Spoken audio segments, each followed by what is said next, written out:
भूतेषु विष्णुमायेति शब्दिता नमस्तस्यै नमस्तस्यै नमस्तस्यै नमो नमः।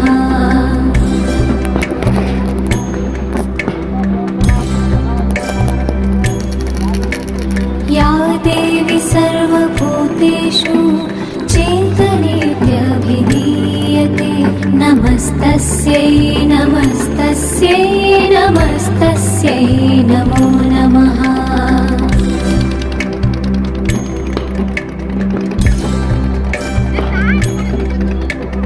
या देवी सर्वभूतेषु बुद्धिरूपेण संस्थिता नमस्तस्यै नमस्तस्यै नमस्तस्यै नमो नमः।